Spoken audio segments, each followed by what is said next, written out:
තෙරුවන් සරණයි පින්වතුනි ධම්මෝසද සමන්නත්ති ධර්මයේ සමාන ඖෂධයක් නැහැ.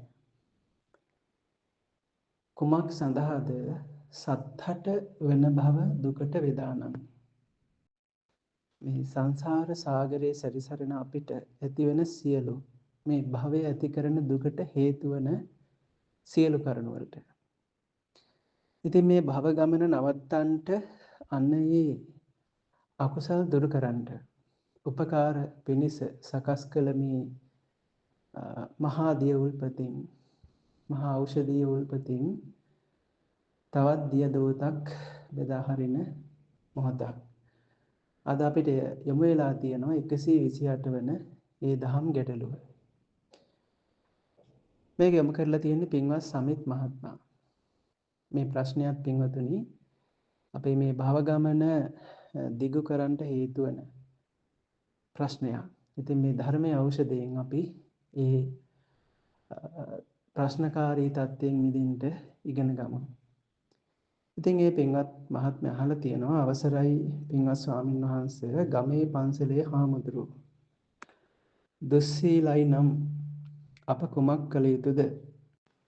අප කෙරේ අනුකම්පාවෙන් අප කෙරේ කරුණාවෙන් පැහැදිලි කර දෙමින් ඔබ වහන්සේගෙන් ඉල්ලමි කියලා. පින්වතුනි මේ ප්‍රශ්නය ටිකක් සංකීර්ණයි. ඇත්තටම ප්‍රශ්නයක කිසිම සංකීර්ණ භාවයක් නැහැ. සංකීර්ණ වෙන්නේ එය භාවිතාවල තත්ත්වයන් බහුලයි. ඒ කියන්නේ මේ ස්වාමීන් වහන්සේ කෙනෙක්ගේ භූමිකාව අද පවතින සමාජ තත්ත්වය විශේෂයෙන් උන්වහන්සේලාගේ පවතින ගුණධර්ම වල මට්ටම ඊටත් එහා ගිහිල්ලා ඒ සඳහා උන්වහන්සේලාට ලැබිය යුතු පුහුණුව ලැබෙනවද සහ අනිත් අතට ඒ වෙනුවෙන් වැදගත්ම කාර්යභාරයක් සිද්ධ කරන ගිහියන්ගේ ස්වභාවයන් මේවා එක්ක පින්වතුනි මේ ප්‍රශ්නය විවිධ පැතිකඩවල් වලින් උත්තර දෙන්න වෙන ප්‍රශ්නයක්. නමුත් පින්වතුනි දැන් අපි මේ කෙටි ධර්ම සාකච්ඡානේ.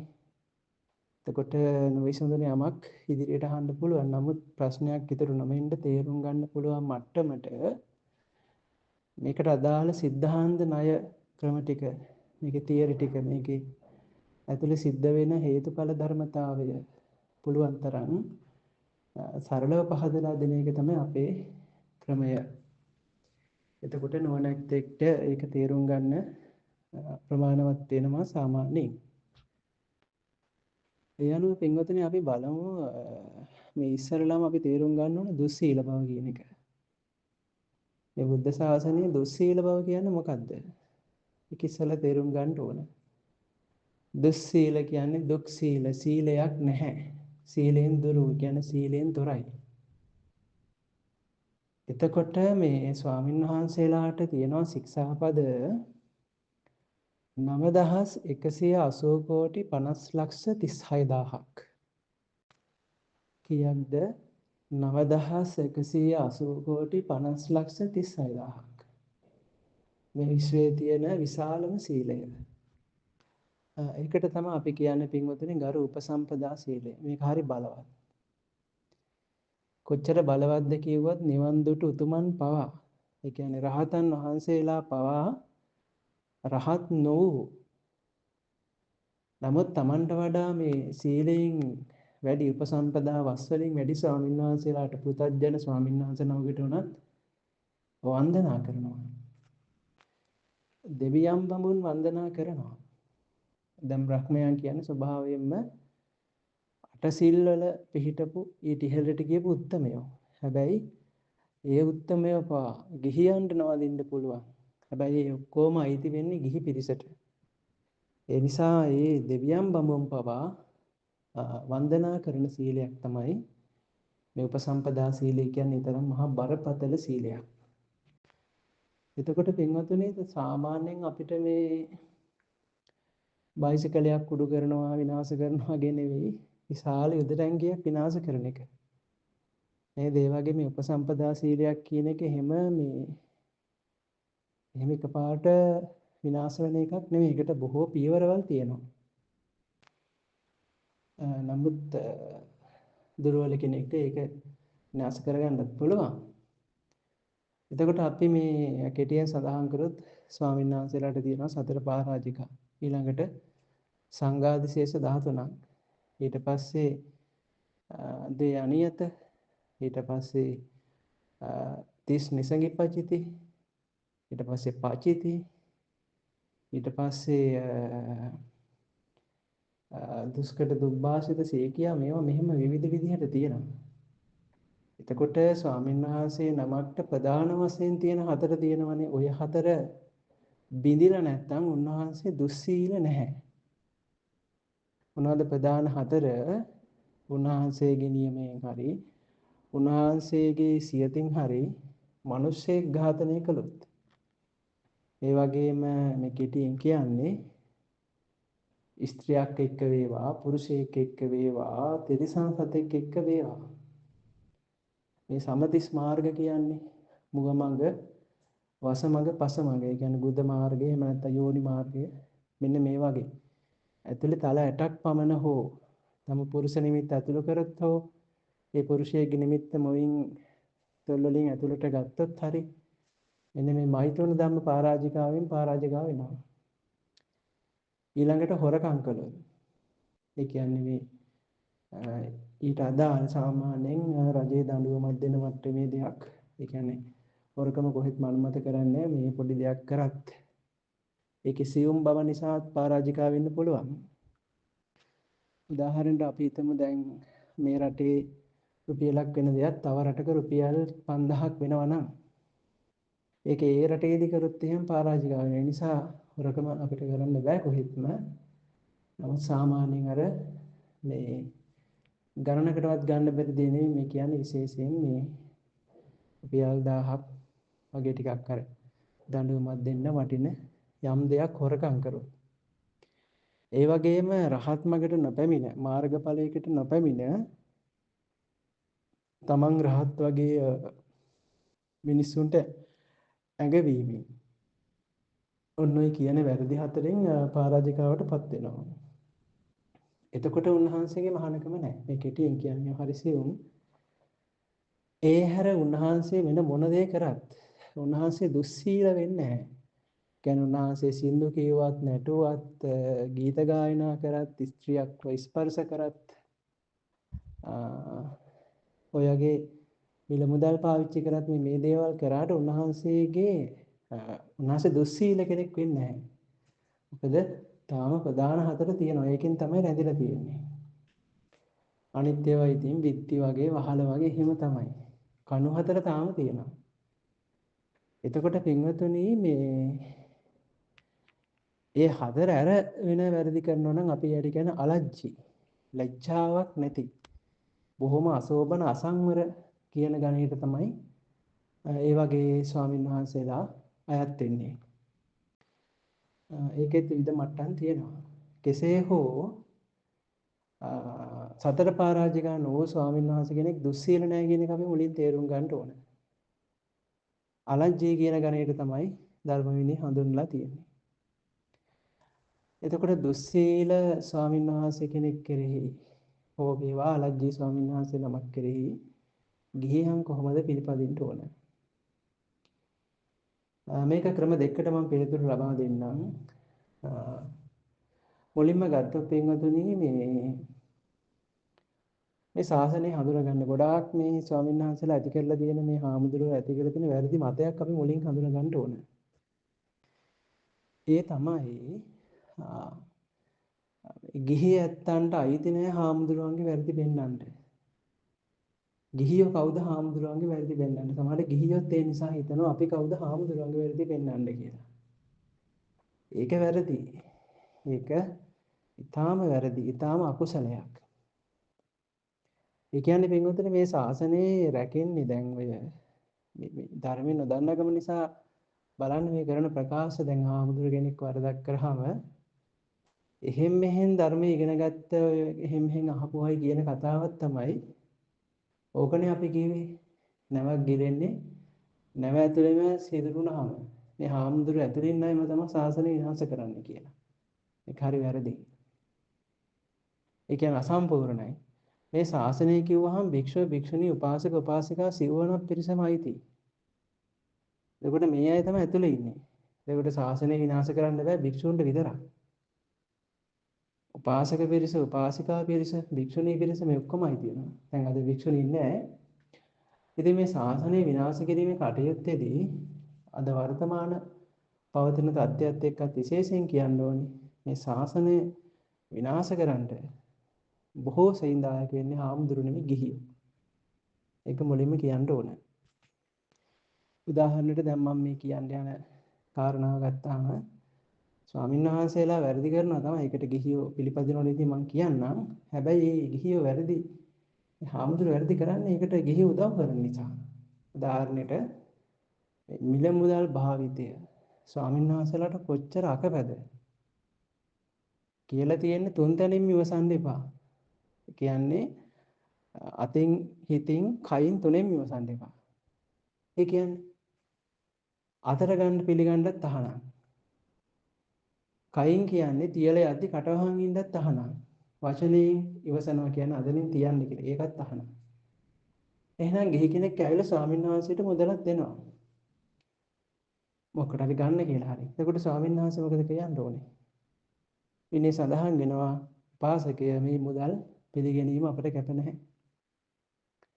එතකොට ඒ උපාසක මහත්තයා කල්පනා කරලා ඇහුවා ස්වාමීන් වහන්සේ දැන් මුදල් පිළිගන්නත් කැප නැහැ. හැබැයි දැන් අර වැඩේ තියනවා කරගන්න චෛත්‍ය හරි මොනවා හරි. එතකොට මොකද මේකට කරන්නේ? අන්න එහෙම ඇහුවොත් කියන්න පුළුවන් අපිට කැපකරුවෙක් ඉන්නවා අසවල අපි කැපකරුවා. එතකොට ඒ ගිහි කෙනාට පුළුවන් ඒක ගිහිල්ලා කැපකරුවට දෙන්න. ඊට පස්සේ කැපකරුවෙන් අපිට ගන්න බෑ. හැබැයි මේ දීපු කෙනා ඇවිල්ලා කියන්න ඕනේ ස්වාමීන් වහන්සේ මම කැපකරුවට මෙපමණ මුදලක් දුන්නා. එතකොට තමයි ස්වාමීන් වහන්සේට පුළුවන් ඊට අදාළ විදිහට කටයුතු කියන්න. දන්නේ නැතුව බෑනේ. දැන් අපි හිතමු ස්වාමීන් වහන්සේට ටෝච් එකක් ඕනේ. එතකොට ස්වාමීන් වහන්සේ දන්නේ නැත්නම් බෑ ගිහි කෙනාට ඒ කැපකරුවට දීපු මුදල. ඉතින් ගිහි කෙනා ඇවිල්ලා කියන ස්වාමීන් වහන්සේ මම 2000ක් දුන්නා. එතකොට ස්වාමීන් වහන්සේ 2000ට හරියන ටෝච් එකක් බලලා කියනවා මෙන්න මේ අසවල් ටෝච් එක මට හොඳයි.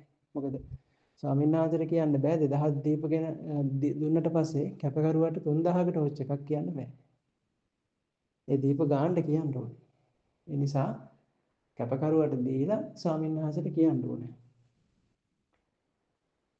දැන් බලන්න දැන් මෙහෙම නෙවෙයි වෙන්නේ. හාමුදුර මිල මුදල් පාවිච්චි කරනවා. ඒ හරහා කියන්න බැරි තරම් විනාශ සිද්ධ වෙනවා. දැන් මේ ඔක්කොම විනාශ වෙන්නේ කොහෙන්ද? ගිහියෝ හාමුදුරුවන්ට මුදල් දෙන නිසා. එතකොට ඒ සියලු විනාශයන්ට වග කියන්න ඕනේ ගිහි පිරිස. ඇයි දෙන්නේ?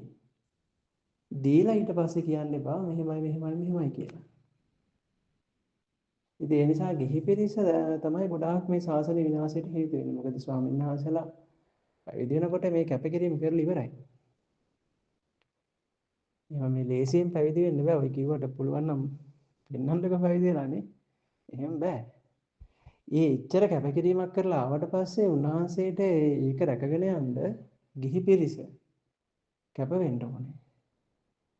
ඒ කියන්නේ ස්වාමීන් වහන්සේට දැන් මුදල් ඕනේ මොකටද? පොත් ටිකක් ගන්න නම් ඒක අවදානෙන් ඉඳලා පොත් ටිකක් පූජා කරන්න ඕන. මුදල් පූජා නොකර. ඒ දායකයෝ එකතු වෙලා මොනාරි එකමුතුවක් යම් ක්‍රමයක් හදලා ස්වාමීන් වහන්සේට ගමනක් බිමනක් වඩින්න අවශ්‍ය වෙලාවට ඊට අවශ්‍ය හයර් එක දීලා එහෙම ඒ මුදල් පාවිච්චි නොකරන විදිහට ඒ ගිහි පිරිස කැපකරුවෙක් යොදවලා ඒව කරන්න ඕන. එහෙම කරන්නේ නැහැනේ. හාමුදුරුවෝ රැට කෑමද කියලා හොයනවා. දවල්ට වැළඳුවාද කියලා හොයන්නේ නැහැ හරියට. නේ? ඉතින් ඒ නිසා මේ ගිහි පිරිස තමයි ගොඩාක් මේ වැරද්ද කරන්නේ. ඉතින් එහෙමයි කියලාත් අපිට මේක කරන්න බෑනේ. ගිහි අය එහෙම කරනවා කියලා අපිට එහෙම කියන්න බෑ. මොකද දැන් සමහර ස්වාමීන් වහන්සේලා මොන හේතුවකට හරි ගිහියෝ නිසා හරි වැරද්දට පෙළඹිලා ඒක කරනවා නම් ඒත් වැරදි. සමහරලාට ඒ ස්වාමීන් වහන්සේලා ඒ වැරදි වලට පෙළඹිලා ඒවා දිගටම කරනවා. ඊට පස්සේ එකක් කැඩුනහම ඒක කැඩිච්ච එකේ මේක මොකද කියලා තව කඩනවා. ඊට පස්සේ ඒවා ඇබ්බැහි වෙනවා. ඒ වැරදි වලට. ඒකට ගැලවෙන්න අමාරු වෙනවා. අන්න ඒ වෙලාවට ගිහියෝ කොහොමද කටයුතු කරන්න ඕනේ? ඔන්න උතන තමයි ප්‍රශ්නයක් එන්නේ. හාමුදුරුවෝ දැන් මේ වැරද්දට පෙළඹිලා කියන්න පුරුදු වෙලා ඉන්නවා. අර කියපු විදිහට ස්වාමීන් වහන්සේලාගේ වැරදි වෙන්නන්නේ ගිහියන්ටයි කියන්නේ. ගිහියොත් දැන් මේක පිළිඅරන් කියනවා. හාමුදුරුවන්ගේ වැරදි වෙන්නන්න අපි කවුද? සමහරට කියනවා පන්සිල් වල රකින්න නැති අපි කවුද හාමුදුරුවන්ගේ වැරදි වෙන්නන්නේ? ඉතින් පන්සිල් රකින්න ඕන. එතනදියත් ඉතින් පන්සිල් රැක ගන්න බැරුව හාමුදුරුවන්ගේ වැරදි වෙන්නන්න යනවා කියන එක ඒක පෞද්ගලිකයාගේ වැරදක්. හැබැයි වැරදි වෙන්නන්න එපා කියන එකට ඒක කාරණාවක් නෙමෙයි. ඒක ඉතින් ගිහි ඇතුලෙන් දරගන්න ඕනේ. මම මොකද්ද කරන්නේ? මට පන්සිල් ටිකව රැක ගන්න නැතුව අනුන්ගේ වැරදි පෙන්වන්න යන්නේ කියලා එයාගෙන් ඒක හදා ගන්න ඕන එකක්. හැබැයි එහෙමයි කියලා ගිහියන්ට අයිතියක් නැති වෙන්නේ නැහැ. ගිහියන්ට ඒක යුතුයකමක්. බුදුරජාණන් වහන්සේ පැහැදිලිවම දේශනා කරනවා ඒ ස්වාමීන් වහන්සේ නමක් වැරදි කරනවා නම් ඒක ගිහිය පෙන්වන්න ඕන. කීපවරක් කියන්න ඕනේ. ඒ ලොකු සංසලාව දැනුවත් කරලා එහෙම කියලා උන්වහන්සේට දෙතුන් වර කියද්දී උන්වහන්සේ හැදෙන්නේ නැත්නම් වෙනස් වෙන්නේ නැත්නම් කියලා තියෙනවා ඒ ස්වාමීන් වහන්සේට වඳින්නත් එපා, දන් දෙන්නත් එපා, දැක්කම නැගිටින්නත් එපා. අපි එහෙම නෙවෙයිනේ. කාගෙත් ඉතින් හොඳ දකින්න ඕනේ කියලා අපි එහෙම කරනවා. මොන වුණත් තාම හාමුදුර කෙනෙක් නේ කියලා. ඒක පින්වතුනි මේ ඔය සහජීවනයේ වශයෙන් ඉන්නේ මිත්‍යා දෘෂ්ටිකත් ඒ වගේ වැරදක්. මේක සියුම් මේක තේරුම් ගන්න. මේක පැටලෙන්නේ මේක දේශයෙන් කරන්න යනවා. මේ කියන්නේ දේශයෙන් උන්වහන්සේට බයින්ට, ගහන්නට, පෞද්ගලිකව ගුණාහාර කවුරුවා කියලා බයින්ට නෙමෙයි. ඒ වැරද්ද කරන නිසා ඒ වැරද්ද හේතුවෙන් උන්වහන්සේ වර්ජනය කරන්න කියලා තියෙනවා. ඒක ගිහියෝ කරන්න ඕන එකක්. මොකද්ද ප්‍රසාදනීය සූත්‍රයේද සම්පදානීය සූත්‍රයේ සූත්‍රයක තියෙන එක පැහැදිලිව. ඒක වෙනේත් තියෙනවා. ඒ වගේම එහෙම කරන ගිහියව වර්ජනය කරන්න කියලා ස්වාමීන් වහන්සේට තියෙනවා. කියන්නේ සංඝයාට මේ හේතු රහිතව බොහොම නරක විදිහට අගෞරව කරන ගිහියව වර්ජනය කරන්න කියලා තියෙනවා. අනිත් පැත්තට ගිහියට ඒ වගේ හාමුදුරුවෝ වර්ජනය කරන්න කියලා දේශනා කරලා තියෙනවා කවුද? බුදුරජාණන් වහන්සේ. ඒ නිසා ගිහියෙක්ට හාමුදුරු කෙනෙක්ගේ වැරද්දක් පෙන්වන්න බෑ. ඒක වැරදි කියන මිත්‍යාවෙන් අයින් වෙන්න. පින්වතුනි මේ බුද්ධ ශාසනයේ මේ ගිහියන්ගෙන් ප්‍රධානම දෙන්න කවුද? ශ්‍රද්ධාවෙන් හැම දෙයකින් ඉහළින්ම ඉන්නේ අග්‍රපස්ථායිකාවන් ඒ උපාසක සහ ඒ උපාසිකාවනේ. අනේ පිස්සුමා සහ විසාකාව. දැන් විසාකාව කොච්චර ශ්‍රද්ධාවන්තද බලන්න සෝවහන්නේ. ස්ථිරයි. හැබැයි ඔය විනය පිටකය කියනකොට ඔය පින්වතුන්ට කියවලා බලන්න අහු වෙනවා. ඇතැම් හාමුදුරුවෝ ඔය විදාය හාමුදුරුවෝගේ වැරදි කරද්දී විසාකාවම පවා ගිහිල්ලා ඔය ශික්ෂාපද පනවනකොට ලෝකවජ්‍ය පන්නත්ති වජ්‍ය කියලා වර්ග දෙකකට පනවලා තියෙනවා. ඒ කියන්නේ ඇත්තටම අකුසල් දේවල් කෙලිම පනවලා තියෙනවා. ඊට අමතරව ගිහි අයගේ දෝෂාරෝපණ නිසා කරන්න එපා කියලා පනවපුවක් තියෙනවා. එතකොට ඇත්තම වැරදි කරද්දිත් ගිහියෝ දෝෂාරෝපණය කරලා තියෙනවා. ඒක නොගැලපෙන නිසාත් ගිහියෝ දෝෂාරෝපණය කරපු නිසාත් පනවලා තියෙනවා. එතකොට ওই විසාකාව පවා ඔන්න ඔය කටයුත්ත කරලා තියෙනවා. මොකද්ද? ඒ වගේ වැරදි කරනකොට ගිහිල්ලා මෙහෙමයි කියන්නේ. උජ්ජායන්ති කේයන්ති විපාචෙන්ති. උජ්ජායන්ති උද්ඝෝෂණය කළා. කේයන්ති නුගුණ කිව්වා. විපාචෙන්ති එලා දැක්කා. විසාකාව පවා ඒක කරා. ඒ කියන්නේ හාමුදුරුවෝ කරන වැරද්දට නුගුණ කිව්වා. මේක හාමුදුරනේ හොඳ වැඩක් නෙමෙයි. කේයන්ති මේක මේ හරි පහත් කියන එක හෙලා දැක්කා. විපාචෙන්ති හෙලා දැක්කා. උජ්ජායන්ති උද්ඝෝෂණය කළා. මේක කරන්න එපා කියලා. ඔව ගිහියන්ට කරන්න පුළුවන් සහ ගිහියෝ කරන්න ඕන.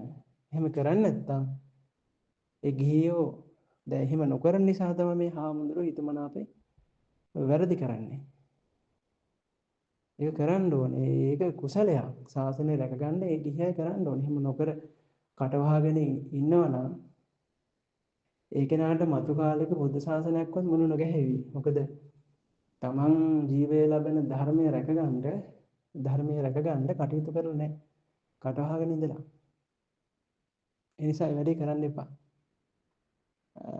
ඒ හාමුදුරුවෝ වැරදි කරනවා නම් ඒකට විරුද්ධ වෙන්න. මොකද හාමුදුරුවන්ට වඩා ධර්මය උතුම්. බුදුරජාණන් වහන්සේ උතුම්. ඉතින් බුදුරජාණන් වහන්සේ පිරිනමන පාද්දී මේ ධර්මය තමයි ගුරුවරයා කරේ ධර්ම විනය. ඒක ධර්ම විනයට පිටින් යනවා නම් උදාහරණෙට අපි ගමු කොපිට දුවේ හාමුදුරුවෝ. අපිට පැහැදිලිවම කියන්න පුළුවන් මේ වගේ ස්වාමීන් වහන්සේලාව හරිනම් හරි බෞද්ධයෝ නම් උද්ඝෝෂණය කරන්න ඕනේ.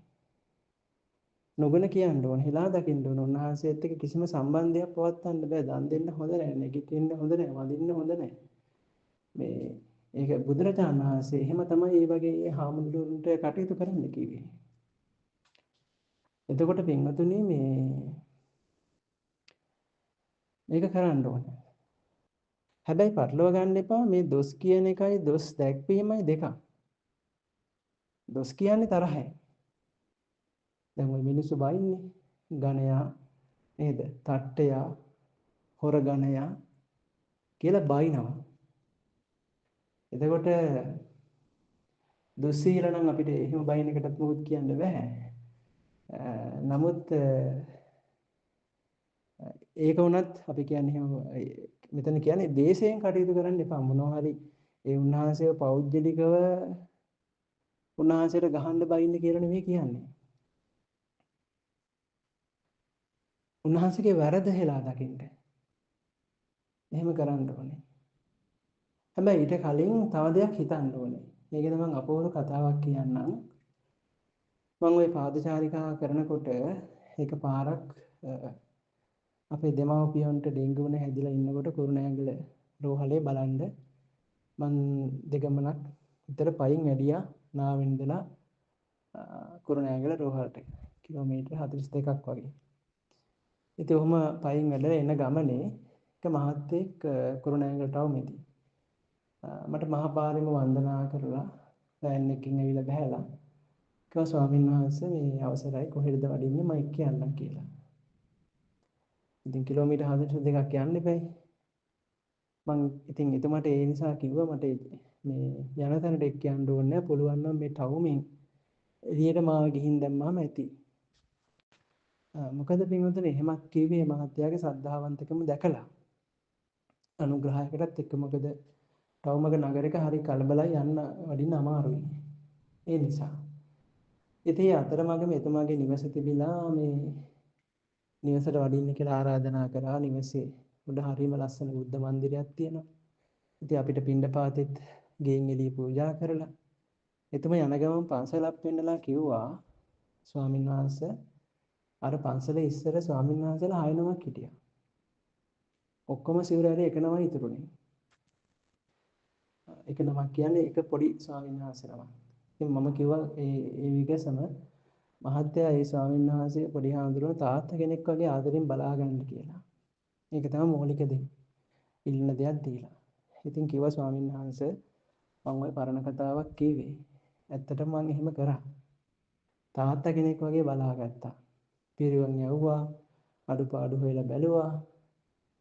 අඩුවක් වෙන්න දුන්නේ නැහැ.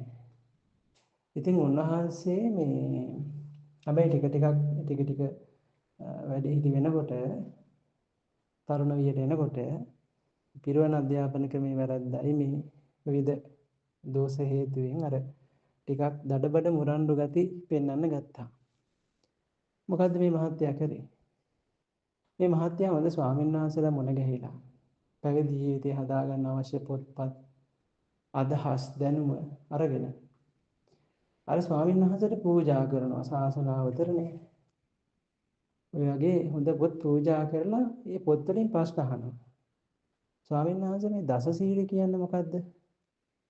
ඒක කැඩුවොත් මොකද වෙන්නේ ස්වාමීන් වහන්සේ? ඇයි අපි දස සීල ස්වාමීන් වහන්සේට වන්දනා කරනකොට මොනවද ආනිසංස? දැන් මේ ස්වාමීන් වහන්සේට මේ අවශ්‍ය දැනුම. එතකොට ස්වාමීන් වහන්සේ ඉන්නෙත් හොයන්න බලන්න මෙතුමනේ.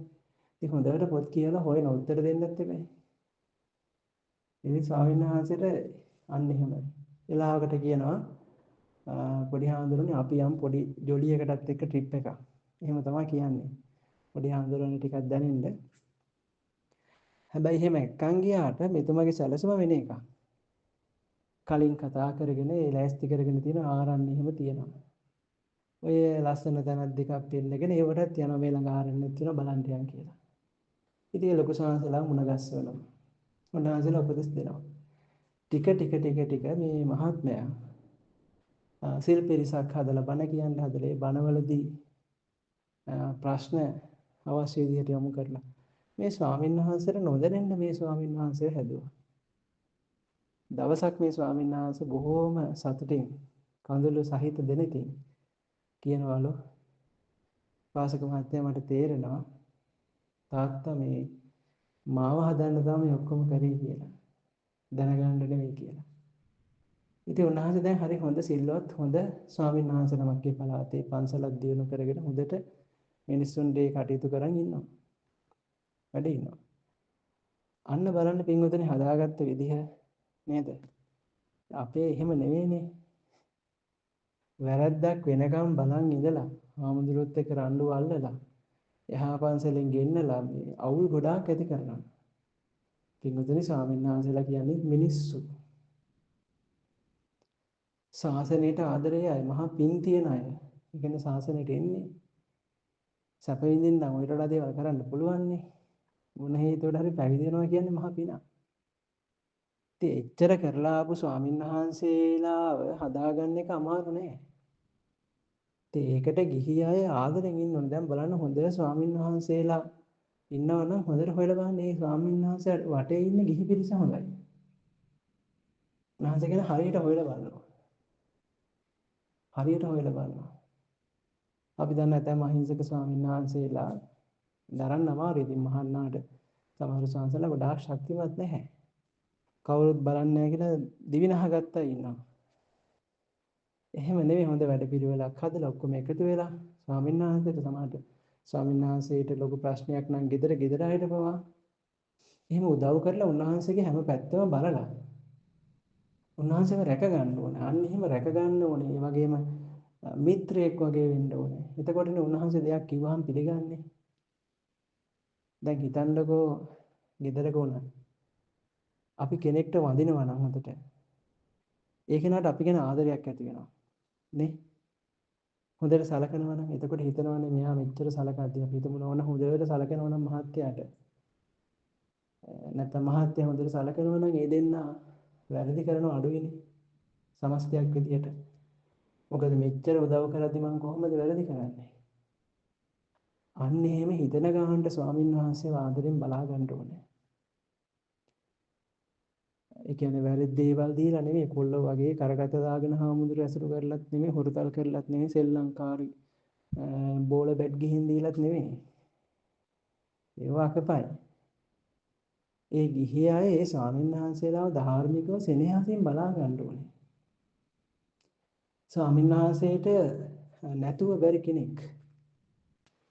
ස්වාමීන් වහන්සේට බොහොම සමීප කෙනෙක් වෙන්න ඕන. එතකොට තමයි උන්වහන්සේ වැරදි කරන්නේ නැත්තේ. දැන් ගොඩාක් වෙලා තියෙන ස්වාමීන් වහන්සේලා තනි වෙලා. ගිහියෝ නැහැ.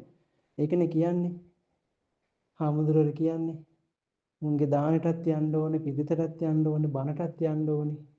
මුන්ට අපිව මතක් වෙන්නේ එතකොට විතරයි.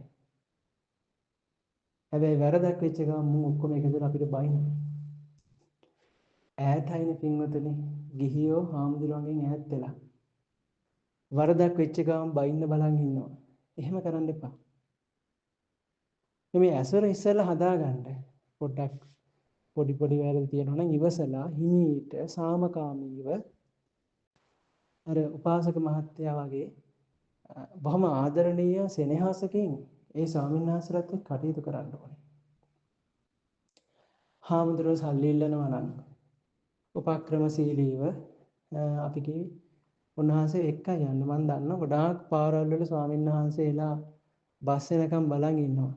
වාහන කී දහහක් යනවාද? මම දන්නේ බොහොම කලාතුරකින් තමයි මේ අපි දන්නවනේ අපි කිලෝමීටර් දවසට 50 55 වඩමින් පයින් වඩිද්දී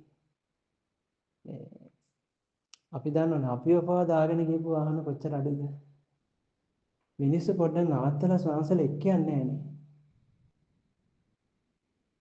එක්ක යනවනම් උන්වහන්සේට සල්ලි ඕනේ නැහනේ ඉතින් අවදානෙන් ඉඳලා උන්වහන්සේට හයර් එක හදලා දීලා නැත්තම් තමන්ගේ වාහනේ ඉව දායක සභාව බෙදාගෙන උන්වහන්සේලාව හොයලා බලන්නේ නැහැ පින්වතුනි. ඉතින් ඒ නිසා උන්වහන්සේලාගේ වැඩ හදාගන්න ක්‍රම හදාගෙන තියෙනවා. ඒව ඇතැම් ඒවා නිවැරදි නෑ. ඇතැම් ස්වාමීන් වගා කරන්න වෙලා තියෙනවා. ඉතින් ඒ නිසා මේ අර විදිහට විරුද්ධ වෙන්න ඕන වැරද්දට. හැබැයි ඒ වැරදි උනාට පස්සේ විරුද්ධ වෙන්න වෙන්නේ. ඒ වැරදි ඇති නොවන විදිහට ගිහියා ඉන්න ඕනේ. ඒක තමයි පළවෙනි දේ. ඒක නෑ ගොඩාක් වෙලාවට. ඒක නැහැ. ඉතින් එහෙමත් ඉඳලා වැරදි කරන අය කලාතුරකින් ඉන්නවා. එහෙම ඉන්නකොට එහෙම වෙන්නේ නැහැ දැන්. ඉස්සරට වඩා අද සීල ස්වාමීන් වහන්සේලා හරි අලජ්ජී ස්වාමීන් වහන්සේලා හරි වැඩි ඒකයි. ඉස්සර එහෙම නෙවෙයි. ඉස්සර මිනිස්සු දිහා බලන්න කොච්චර ස්වාමීන් වහන්සේලාට ආදරෙන් සැලකුවාද. ඇතැම් වෙලාවට ඇතැම් කතාවල තියෙනවා මේ දාන දෙන්න කියලා දරුවව ගෙදරකට විකුණලා తాවකාලිකව ඒ මුදලින් ගවයෙක් අරන් ඒ ඔක්කොම කරන්නේ දන් දෙන්න. කොහොම හරි ටික දිනු කරන් මුදල් ටික හොයාගෙන අවුරුදු 12ක් විතර මහන්සි වෙලා ආපහු යනකොට ආයෙ ස්වාමීන් වහන්සේ නමක් ඉදා දාන්නේ නැතුව ඉන්නවා. ඊට පස්සේ තව පොඩි වෙලාවයි තියෙන්නේ මේ දවල් වෙන්න. ඒ කියන්නේ විකාල වෙන්න. ඒ නිසා මම හදිස්සියට ගිහලා එක්කෙනෙක්ට කියන බත් මුලක් අරන් යන කෙනෙක්ට මං කහවණුවක් දෙන්නම් මට බත් මුල දෙන්න. මෙයා හිතනවා කහවණුවක් වටින්නේ නැහැ බත් මුලක්. එහෙනම් මොකක් හරි ලොකු ඕනකමක් ඒ නිසා තව ගණන් ඔස්සන්න ඕනේ කියලා අර දරුවා බේර ගන්න ඉතුරු කරගත්ත කහවණු ඔක්කොම ටික අරගන්නවා. බෑ කියන්නේ ඔක්කොම දීලා අර දානි පූජා කරනවා. ඒ බත් මුල වළඳන්න කලින් මේ කතාව දැනගත්ත ස්වාමීන් වහන්සේ අනේ මෙච්චර කැප වෙන උපාසකවරුන්ගේ මේ දාණය මන් නිකන් වළඳන්න හොඳ නෑ කියලා පුදුම සංවේගයකටපත් වෙලා. පින්වතුනි එතන භාවනා කරලා එතනම රහත් වෙලා දාණය වළඳන්නේ. මේ වගේ සිද්ධි කොච්චර තියෙනවද? ඇතැම් උපාසිකාවන් දාණය වර්ධී කියලා මේ යකඩ තහඩුවක් ඔළුවේ තියාගෙන ලිප එක්කම හැදිගගා යනවා. පස්සෙන් ගිහිල්ලා. අන්න එහෙම උපාසකවරු ඉස්සර හිටියා. ඒකයි අටුවාවේ තියෙන්නේ. නුඹලාවන් උපාසකයන් සිටිනකන් අපිට මොන අපහසුවක්ද? දැන් ගිහියෝ එහෙම නැහැනේ පින්වතුනි. අදී ලෞකික වෙලා තියෙන්නේ. කාම භෝගී වෙලා තියෙන්නේ. ඒකනේ මෙච්චර ජීවිත වැරදිලා තියෙන්නේ. හාමුදුරුවෝ ගැන ස්වාමීන් වහන්සේලා ගැන බුද්ධෝ මම ආයනෝ ධම්මෝ මම ආයනෝ සංඝෝ මම ආයනෝ මේ මම්මගේ කියලා හිතන්නේ නැහැ. එහෙම හිතලා කටයුතු කරන්නේ නැහැ. ධර්මයේ දැන් අපි දන්නවනේ දැන් බිරිඳව හොඳට තියාගන්න නම් මිනිස්සු බිරිඳව සතුටු කරන ක්‍රම ඉගෙන ගන්න නැද්ද? ඉගෙන ගන්නවන්නේ. අන්න ඒ වගේ ස්වාමීන් වහන්සේලාත් එක්ක හොඳට හරියට ඇසුරු කරන්න ධර්මය ඉගෙන ගන්නවා. කොහොමද ස්වාමීන් වහන්සේලාට කැප දේවල් මොනවද අකප දේවල් ඒවා ඉගෙනගෙන හරි විදිහට ඒ ස්වාමීන් වහන්සේලා බලා ගන්නවා.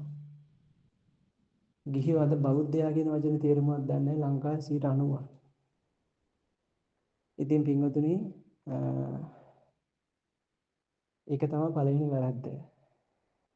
වැරදි පෙන්වන්න ස්වාමීන් වහන්සේලාගේ වැරදි වලට මොනවද කරන්න ඕනේ කියන්න කලින් ගිහි ඇත්තෝ එහෙම ස්වාමීන් වහන්සේලාගෙන් වැරදි නොවන විදිහට ස්වාමීන් වහන්සේලා බලාගන්න කොහොමද කියලා ඉගෙන ගන්න ඕනේ.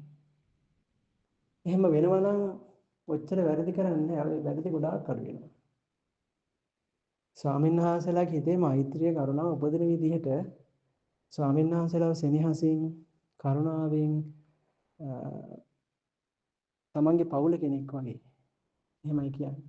ඉස්සර එහෙමයි කියලා තියෙන්නේ. අද අපේ කියන්නේ ඔය කතාවක තියෙන්නේ. දුවට කියනවා දුවේ ලොකු අයියා මේ වැඩිමහල් සහෝදරය අද පින්දපාතේ වඩි. අන්න මෙන්න මේ ටික පූජා කරන්න. එතකොට අම්මේ අම්මට මට ඔය කැඳ ටිකක් තියෙනවා ඇති. ඕක ඇහෙනවා පින්දපාතේ වඩින ඒ ස්වාමීන් වහන්සේට මට මතක විදිහට මහා මිත්‍ර ස්වාමීන් වහන්සේ. අනේ මේ අම්මා කැඳ ටිකක් බීලා මේ හොඳ ටික මට තියෙනවනේ කියලා හිතලා උන්වහන්සේ ආපහු කුටියට වැඩලා භාවනා කරලා රහත් වෙලා තමයි පින්වතුනි වඩින්නේ. ඉස්සර ඇතැම් ස්වාමීන් වහන්සේලා හැමදාම ඒ ස්වාමීන් වහන්සේ නිවස දාන දෙනවා. දැන් අද එහෙම තියෙන දෙක ගෙදරක්. හැමදාම ස්වාමීන් වහන්සේලාමකට දාන දෙනවා. බුරුමේ බලන්නකො හැම ගෙදරකම වැඩියෙන්ම දාන දෙන රට. අඩුම ප්‍රශ්නමකටවත් දාන දෙනවා හැම ගෙදරකම. දැන් අපි එහෙම කරනවද? ඉස්සර හැම ගෙදරකම ඔය කාමරයක් තිබුණා. ගමන් වඩින්න ස්වාමීන්සලාට ওই වටාපත පාත්‍රය ඔක්කොම තියලා හදිස්සිය නවතින්න උන කැප විදිහට හදපු. ඔය දැන් කොළඹ තියෙනවා එහෙම අපි දන්නවා සමහර ගෙවල් දෙක තුනක්. සමහර පළාත්වල එහෙම තියෙනවා. එහෙම නැත්නම් බුදු කුටියක්වත් නැහැ ගොඩක් නිවෙස් වල. දුවට පුතාට කාමර ඔක්කොම තියෙනවා. බුදු කුටියවත් නැහැ. ඒ කියන්නේ පින්වතුනි මේ විවිධ හේතු මත කෙසේ හෝ ගිහියෝ ස්වාමීන් වහන්සේලාගෙන් ඈත් වෙලා තියෙනවා. මීට වඩා ආදරයෙන් සෙනෙහසින් ඇත්තම බෞද්ධයෝ විදිහට මම ආයනින් අපේ මහා සංඝරත්නය අසුරු කරනවා නම් ඒක තමයි මුලින්ම කරන්න ඕනේ. එහෙම කරලත් මොනවා හරි පාප කර්මයකට මොනවා හරි වැරද්දකට වැරදි කරලා ඉන්න පුළුවන්. අන්න එහෙම ස්වාමීන් වහන්සේලා ඇති වෙනකොට අර විදිහට සෙනෙහසින් මිත්‍රත්වයෙන් ළඟින් ඇසුරු කරා නම් කියද්දිම හදා ගන්නවා. දැන් එහෙම හාමුදුරන්ට හිතෙන්නේ නැහැ. මොකද උන්වහන්සේට හිතෙන්නේ මේ වචනින් කිව්වොත් උන්වහන්සේලා කියන්නේ මුන් අපේ වැරදි පෙන්වන්න විතරයි එන්නේ. ඇත්තනේ. වරදක් කරපු ගමන් එක එකව කියන්නේ එනවා. හැබැයි උන්වහන්සේලාව බලන්න හොයන්න දෙන්නේ නැහැ. ඔය මොනවා හරි ඒව ගෙදර වැඩකදී වගේ තමයි. තමන්ගේ පාංශකූලේ කරගන්න. අන්න ඒ වගේ අවස්ථාවල තමයි එන්නේ. ඉතින් එහෙම එතකොට වැරදි පෙන්වද්දි හැදෙනවා. පෙන්වන්න ඕනේ හිමීට ඔය යන ගමන් කිව්වොත් හැදෙනවා. ව්‍යංගයෙන් කිව්වා. ඉතින් එහෙමත් බැරි නම් කෙලින්ම කියනවා. හැබැයි ඊට කලින් ගිහි අය ලොකු ශාන්සලා මුණ ගැහිලා මේක ඇත්තටම වැරද්දක්ද කියලා දැනගෙන කොහොමද කියලා දැනගන්න ඕනේ. කොයි විදිහේ වැරද්දක්ද? ඔය දොස් කියන්නේ ඒක පෙන්වන්න ඕන කටයුත්තක්ද කොහොමද කියලා. ඉතින් එහෙම කියලා ඒ උන්වහන්සේ හදාගන්නෙම නැත්තම් ගිහි අය එකතු වෙලා පාර දෙක තුන කියද්දිත් උන්වහන්සේ වෙනස් වෙන්නෙම නැත්තම් අන්න කියලා කියනවා. ඒ ස්වාමීන් වහන්සේ වර්ජනය කරන්න. දන් දෙන්න එපා. වඳින්න එපා. නැගිටින්න එපා. හැබැයි ගහන්න වයින්නත් අයිතිය නෑ ගිහි අයට. අපි දැකලා තියෙනවා. සමහර හාමුදුරුවන්ට මේ සිවුර කලවලා බෙක්ෂීට් අන්දලා ඒවා මහපව්. ගොඩාක් වෙලාවට පින්වතුනි වැරදි වෙලා නැහැ. ඒක ලොකු කතා. මේ හොඳට දන්නවා. ඒ කියන්නේ මේ එක ගමක එක ස්වාමීන් වහන්සේලාට මිනිස්සු එකතු වෙලා හොඳ ශාන්සලාවකට ඔළුව පැලෙන්න ගැහුවා. උන්වහන්සේ සිවුරල්ලා ගියා. පස්සේ ගිහිල්ලා අඬ ගැහුවා. ඉතින් එන්න කියලා උන්වහන්සේ ආයෙ නම් එන්නේ නැහැ මං කියලා. මොකක්ද උනේ? උන්වහන්සේ හොඳට ඒ කටයුතු කරන් ඉන්නකොට ඒ අපට තිබ්බ පල්ලිය කෙනෙක්ට එහෙම නැත්නම් මේ මිත්‍යා දෘෂ්ටික පිරිසට මේක හරියන්නේ නැහැ. ඒ නිසා ගමේ දුර්වල පවුලකට සල්ලි දීලා නංගිට කිව්වා පන්සලට ගිහිල්ලා මේ හාමුදුරුවෝ මට කරදර කරා කියලා කෑ ගහන්න. අයියා සෝදානම් වෙලා ඉඳලා නංගි ඇඳුම් ගිරාගෙන කෑ ගහනවා. අයියා ඇවිල්ලා ගෙඩිය ගැහුවා. මිනිස්සු එකතු වුණාම පෙවුනේ නිකන් හාමුදුරුවෝ මේ නරකක් කරා වගේ. හාමුදුරුවෝ දන්නෙත් නැහැ මේ කුටිය වැඩක් කරගෙන ඉඳලා මේ ගෙඩිය ගහද්දි උන්වහන්සේත් එළියට වැඩි. හැබැයි මිනිස්සු එකතු වෙලා ගැහුවා. හොයවෙ බැලුවේ නැහැ. දැන් හිතන්නකෝ අපේ කියන හැඟීමකෝ දැන් තමන්ගේ පුතා බීඩියක් බීවොත් එහෙම ඕක ෆොටෝ ගහලා සමාජ මාධ්‍ය වල දානවද? එකපාරටම නෑනේ. ඇයි හාමුදුරන්ට එහෙම කරන්න බලන්නකෝ. හාමුදුරු පොඩි වැරද්දක් කරාම වීඩියෝ කරලා දානවා. නේද? උන්වහන්සේ ඒක ප්‍රසිද්ධියේ කරනවා. ඒක හරි කියනවා. දෙතුන් පාර ගිහියෝ කිව්වට පස්සේ අහන්නෙත් නෑ. ඔය මොකුත්ම නැත්තම් තව කමන්නේ කියන්න පුළුවන්. එහෙම නැහැ. සමහර මිත්‍යා දෘෂ්ටික පිරිස් ඉන්නවා ඒ හාමුදුරුවෝ නිදාගෙන ඉන්නකොට කාමරයට ගෑනු දරුවෝ දාලා එකපාරට දොර අරන් ගිහිල්ලා වීඩියෝ කරනවා මෙන්න හාමුදුරුවෝ හාමුදුරුවෝ එතකොට තමයි හැරෙන්නේ. ඒ වගේ සිද්ධි තියෙනවා.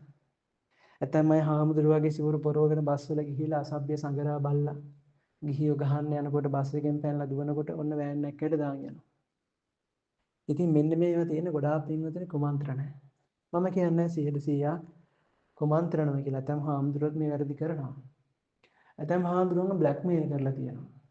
උන්වහන්සේලා ළඟට කාන්තාව යවලා වරදට පොළඹවලා ඊට පස්සේ උන්වහන්සේලාව මෙහෙම කරන්න එහෙමත් ඒවා තියෙනවා. දැන් ඔය එළියට ආපු අවස්ථාවක් ඔය පහුගිය කාලේ වුණානේ. උන්වහන්සේව මේ වරදට පොළඹව ගන්න කාන්තාව කීප දෙනෙක් යවුවා. ඒ මිත්‍යා දෘෂ්ටික කට්ටිය. ඉතින් කොහොම හරි උන්වහන්සේට හිතවත් කෙනෙක් කිව්වා මෙන්න මෙහෙම දෙයක් වෙන්න එනවා කියලා. ඉතින් උන්වහන්සේ දායක පිරිසත් එක්ක හිටියා. ওই පුත්තලම පැත්තේ හොඳට හිටපු කට්ටිය. ඒ කියන්නේ මේ හොඳට පිරිසත් එක්ක හිටපු ස්වාමීන් වහන්සේ තමයි. මොකද උනේ පින්වතුනි අර එයාලගේ තියෙන ඔය මිත්‍යා දෘෂ්ටිකත්වය නිසා ඒක ගෙදරකට වලගේ කරන්න බෑ කිව්වා. ඉතින් ඒ ස්වාමීන් වහන්සේව පවා කරා ඔය තරහට. ඔන්න ඒ වෙලාවේ අහුණා. ඔය වගේ අහුවෙච්ච නැති ගොඩාක් ඒවා තියෙනවා. ඒ නිසා ඔය ගොඩාක් කරන චෝදනා බොරු සමහර ඒවා ඇත්ත. ඉතින් ඒවට ක්‍රියාමාර්ග තියෙනවා. මේ මොකුත්ම නැතුව එක පාරට අර හාමුදුරුවන්ට ගහන බයින් එක නම් කොහොමත් වැරදි.